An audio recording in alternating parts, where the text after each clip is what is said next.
पिछले एपिसोड में हमने देखा था कि बायतियान सुमाओ की उस पिल को रिफाइन करने की कोशिश कर रहा था। पिल को रिफाइन करने का प्रोसेस सिंपल नहीं था, वो बहुत ज्यादा खतरनाक था, लेकिन तब भी बायतियान ने उस पिल को उसके पीक लेवल तक के पहुंचा दिया होता है। और अगर अब उस पिल का इस्तेमाल सुमाओ करे तो वो बीस्ट किंग की पावर को कल्टीवेट कर पाएगी, जिस वजह से सुमाओ भी बहुत ज्यादा खुश हो चुकी थी। इसी वजह से वो चैन को बायतियान के साथ लगा देती है एक नौकर के हिसाब से कि वो खाना पानी वगैरह जो भी काम होंगे वो बायतियान का संभाल कर देगी, जिस वजह से बायतियान को कोई तकलीफ नहीं होने वाली। लेकिन तभी चैन ने बहुत सारी शराब पी ली थी, जिस वजह से वो बेहोश हो जाती है। और अब यहाँ से ये एपिसोड शुरू होता है। तो इस एपिसोड की शुरुआत में बायतियान चैन को उठाकर कह रहा होता है, अरे उठ जाओ, बहुत टाइम हो गया, कब तक के सोती रहोगी, अभी तक के नशा उतरा नहीं है क्या। तब उठते साथ ही चैन बायतियान से कह होती है, बायतियान तुम यहाँ पर क्या कर रहे हो, क्या किया तुमने मेरे साथ रात को, कुछ गलत तो नहीं किया ना। जो सुनकर बायतियान भी मन में सोच रहा था, एक तो मदद करो, ऊपर से डांट भी सुनो, इसको क्या लगता है कि मेरी नीयत में खोट है। उसकी शक्ल देखकर चैन समझ जाती कि नहीं, बायतियान ने कुछ नहीं किया, इसलिए वो भाग कर जाती है बायतियान के लिए नाश्ता वगैरह का बंदोबस्त करने के लिए। अगले सीन में बायतियान आराम से नाश्ता कर रहा होता है। तब चैन जो होती है वो बायतियान से कह रही थी, बायतियान तुम्हें क्या लगता है कि कितना टाइम लग सकता है सुमाओ को बीस्ट किंग की पावर को कल्टीवेट करने में, क्या उसकी बॉडी अभी उस पावर को एब्जॉर्ब करने के लायक हो गई होगी। जिस पर बायतियान कहता है, हाँ मेरे ख्याल से तो हो जानी चाहिए, करीब एक दिन का आराम तो उसे मिल ही चुका है। ठीक है, मैं यहाँ पर अभी नाश्ता खाता हूँ, उसके बाद जाकर देखता हूँ कि क्या मामला है। तब जैसे जैसे बायतियान नाश्ता खाते हुए चाय वगैरह पी रहा होता है, तब तक के चैन जो होती है वहाँ पर अपनी स्वॉर्ड प्रैक्टिस कर रही थी, ताकि वो बायतियान को दिखा सके कि मेरे पास किस तरह की स्वॉर्ड स्किल है। इसी प्रैक्टिस के दौरान वो एक बहुत ही ज्यादा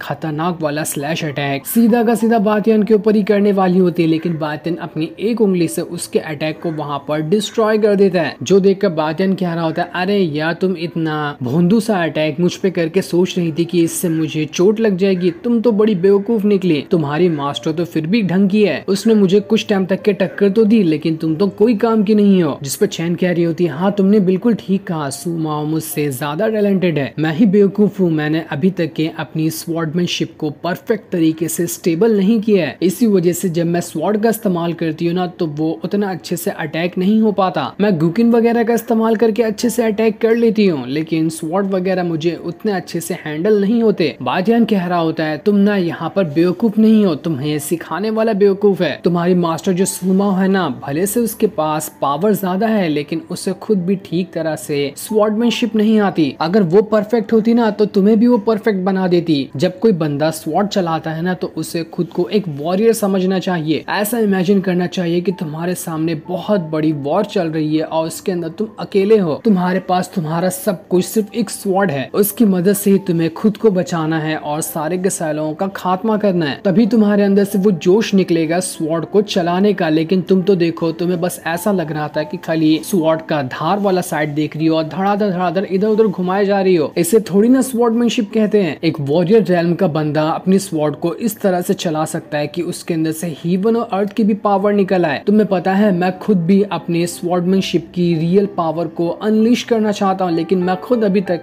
अपनी स्वॉर्डमैनशिप को पीक पर नहीं ले जा पाया हूँ, क्योंकि उसे वहां तक ले जाना बहुत ज्यादा मुश्किल काम होता है। माना कि मेरी स्वॉर्ड चलाने का तरीका काफी अच्छा है, लेकिन तब भी वो पीक वाला नहीं है। अगर किसी को अच्छे से स्वॉर्ड चलानी होती तो सबसे पहले अपनी सोल को रिफाइन करना पड़ता है, उसके बाद ही वो अच्छी तरह से स्वॉर्ड वगैरह चला सकता है। मुझे जरा तुम अपना गुकिन बताओ, मैं देखूं तो उसके अंदर किस तरह की पावर है। इसलिए चैन अपना गुकिन निकाल कर बायतियान को दे देती है। उसे देखते हुए बायतियान कह रहा होता है, ठीक है तुम्हारा गुकिन ढंग का तो है, लेकिन इसके अंदर जो पोटेंशियल वाली इसकी स्पिरिचुअल पावर है ना, वो बहुत ज्यादा लो है। अगर तुम सच में अगर 100 साल लगाकर भी इसे रिफाइन करने की कोशिश करोगे ना, तब भी वो उतना ज्यादा पावरफुल नहीं बनने वाला। मेरे ख्याल से ये बहुत बड़ी यूजलेस चीज है जिसका तुम इस्तेमाल करती हो फाइट करने के दौरान। चैन कह रही होती है, तुमने मेरे गुकिन के बारे में ऐसी बात करने की हिम्मत कैसे की। मुझे पता है कि मेरा गुकिन उतना ज्यादा पावरफुल नहीं है, लेकिन मैं पावरफुल वाला गुकिन लाऊंगी कहाँ से। उसे ढूंढना भूसे के ढेर में सुई ढूंढने के बराबर है। जिस पर बायतियान कह रहा होता है, जब मैं तुम्हारे साथ हूँ तो तुम्हें इतनी ज्यादा मेहनत करने की क्या ही जरूरत है। रुको, मैं अपनी पावर का इस्तेमाल करते हुए तुम्हारे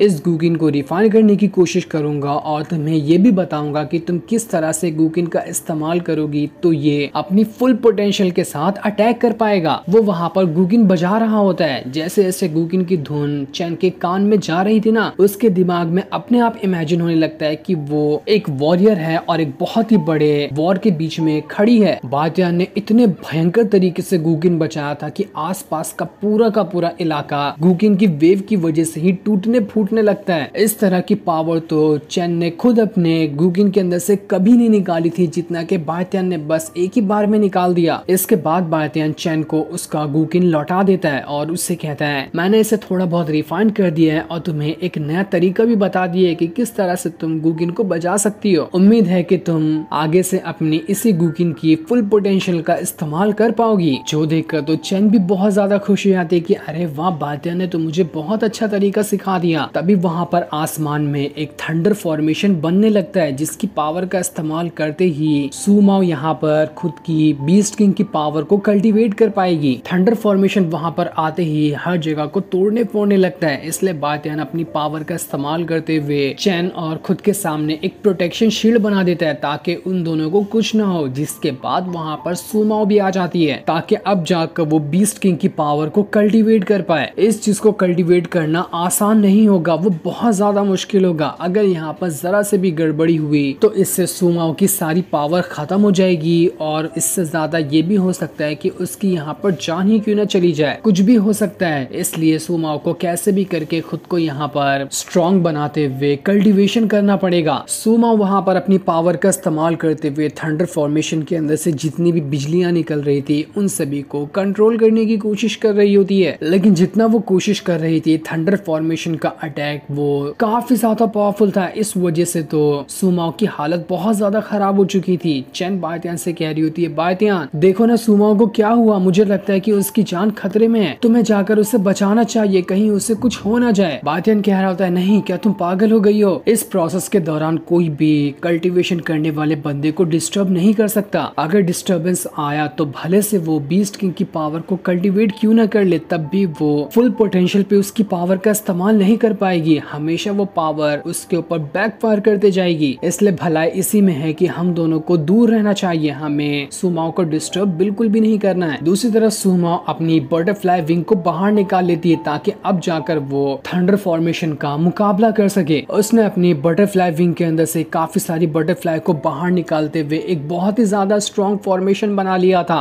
और उस फॉर्मेशन का इस्तेमाल करते हुए वो थंडर फॉर्मेशन के सभी अटैक को रोक रही होती है। लेकिन तब भी उसका वो फॉर्मेशन उतना ज्यादा स्ट्रॉन्ग नहीं लग रहा था। इस चीज को देखकर बातियान समझ जाता है कि नहीं, अभी तक के सूमाओ पूरी तरह से रिकवर नहीं हुई है इस थंडर फॉर्मेशन के अटैक को झेलने के लिए। कहीं उसकी जान न चली जाए, मुझे यहाँ से थोड़ी बहुत तो उसकी मदद करनी होगी। वो सूमाओ के पास जाकर उसे डिस्टर्ब नहीं करता, बल्कि वहीं पर खड़े होकर एक फर्नेस निकाल लेता है। जो फर्नेस इस तरह से डिजाइन किया गया था कि वो किसी भी बंदे की पावर को स्टेबल कर सकता है, जिसकी मदद से उसकी बॉडी से जो एक्स्ट्रा पावर निकल रही है ना, वो सारी नहीं निकलेगी और सारी पावर एक ही तरफ जमा हो जाएगी। उस वजह से वो अटैक बहुत ज्यादा स्ट्रॉन्ग होगा। सूमाओ सीधा का सीधा उस फर्नेस के अंदर ही कैद हो जाती है। उसे समझ नहीं आ रहा था कि अचानक से ये क्या हुआ। तब नीचे से बातियान उसे गाइड कर रहा होता है कि मैंने ही इसे भेजा है, तुम टेंशन मत लो, खुद की पावर को स्टेबल करने की कोशिश करो, उसके बाद तुम थंडर फॉर्मेशन के अटैक को रोक लोगी। इसलिए सूमाओ बातियान की बात मानते हुए दोबारा से खुद की पावर को स्टेबल करने की कोशिश करती है। एल्केमी फर्नेस की वजह से जितना भी थंडर फॉर्मेशन का अटैक था वो सूमाओ तक नहीं पहुंच रहा था और उतना ही टाइम सूमाओ को मिल रहा होता है खुद की पावर को स्टेबल करने के लिए। सूमाओ को अभी यहाँ पर इतनी ज्यादा तकलीफ हो रही थी कि ऐसा लग रहा था उसकी बॉडी यहीं पर फट जाएगी, पर तब भी वो सारी की सारी पावर को स्टेबल करते हुए जितनी भी तकलीफ हो रही थी उन सभी को बर्दाश्त कर रही थी, क्योंकि कैसे भी करके वो खुद को बीस्ट किंग में ट्रांसफॉर्म करना चाहती है। उसके बाद जो उसके पास पावर आएगी उसका तो वो खुद भी अंदाजा नहीं लगा सकती। इसी वजह से वो यहाँ पर इतनी ज्यादा तकलीफों को सहन करते जा रही है। जब सूमाओ की पावर पूरी तरह से स्टेबल हो जाती है तो वो एल्केमी फर्नेस को तोड़कर उसके अंदर से बाहर निकल कर आ जाती है, जहाँ अब सूमाओ पहले से भी बहुत ही ज्यादा भयंकर तरीके से पावरफुल लग रही थी। ऐसा लग रहा था कि अब वो थंडर फॉर्मेशन के अटैक को रोकेगी। क्या हो सकता है कि थंडर फॉर्मेशन को ही खत्म कर डाले। सूमाओ पूरे गुस्से के साथ सीधा थंडर फॉर्मेशन की तरफ बढ़ती है और उसी के अंदर खुद को समा लेती है ताकि थंडर फॉर्मेशन की सारी पावर को खुद के अंदर एब्जॉर्ब कर सके। कुछ देर के लिए वहाँ पर सब कुछ एकदम शांत हो जाता है, बिल्कुल सन्नाटा छा चुका था। वहाँ पर किसी को कुछ समझ नहीं आ रहा था कि यहाँ पर हुआ तो हुआ क्या। जिसके थोड़ी देर के बाद थंडर फॉर्मेशन वहां पर गायब हो जाता है और सुमा वहां पर पूरी तरह से परफेक्ट कंडीशन के साथ बाहर निकल कर आती है, जो पहले से बहुत ज्यादा पावरफुल लग रही थी